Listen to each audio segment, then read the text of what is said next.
बऱ्याच शेतकऱ्यांना प्रश्न पडला की नेमकं ई पीक पाहणी बंद की सुरू, कारण की शेतकरी स्तरावरती सध्या तरी कोणी ई पीक पाहणी करत नाही. जवळपास अर्धा हंगाम हा उलटून गेला तरीही शेतकऱ्यांची पीक पाहणी ही केली गेली नाही किंवा कोणी शेतकरी पीक पाहणी करत नाही किंवा शासनाकडून अथवा अधिकाऱ्यांकडून असली कोणतीही गोष्ट शेतकऱ्यांना सांगण्यात येत नाही की तुम्ही पीक पाहणी करा किंवा करू नका. तर नेमकं चाललंय काय आणि पीक पाहणी अद्याप का झालेली नाही हा प्रश्न शेतकऱ्यांना पडत आहे. सगळं सविस्तर सांगतो. त्याआधी जर तुम्ही या यूट्यूब चॅनलवरती नवीन असाल तर या यूट्यूब चॅनलला सबस्क्राईब करा, जेणेकरून शेतीविषयक नवनवीन माहिती तुमच्यापर्यंत पोहोचत राहील. की पीक पाहणी ही आत्ता बंद करण्यात आलेली आहे. तर असं काहीही नाही. आपण याच्या आधीच्या सुद्धा व्हिडिओमध्ये सांगितलं होतं की ई पीक पाहणी आता शेतकरी स्तरावरती करण्यात येणार नाही.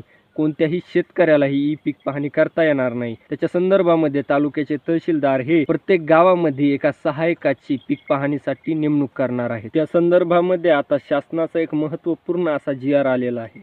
आता तहसीलदार तुमच्या गावातील रोजगार सेवक, कोतवाल, आशा सेविका, CSC सेंटर धारक किंवा इतर मानधनावरील कर्मचारी यांच्यापैकी या ई पीक पाहणी सहाय्यक म्हणून नेमणूक केली जाणार आहे. आता तहसीलदार प्रत्येक गावामध्ये 1000 ते 1500 प्लॉट किंवा शेतकऱ्यांवरती एक सहाय्यकाची नेमणूक केली जाणार आहे. त्या सहाय्यकाला मानधन तर असणारच, पण त्याच्यात सुद्धा एका प्लॉटचे एक पीक जर असेल तर त्याला 10 रुपये आणि मिश्र पीक जर असेल तर त्याला 12 रुपये अशा प्रमाणे पैसे देण्यात येणार आहेत. महसूल विभागामार्फत ही रक्कम त्यांच्या खात्यामध्ये टाकण्यात येणार आहे. ई पीक पाहणी 100% पूर्ण करण्याची जबाबदारी ही ग्राम महसूल अधिकारी म्हणजेच तलाठ्याकडे सोपवली गेली आहे.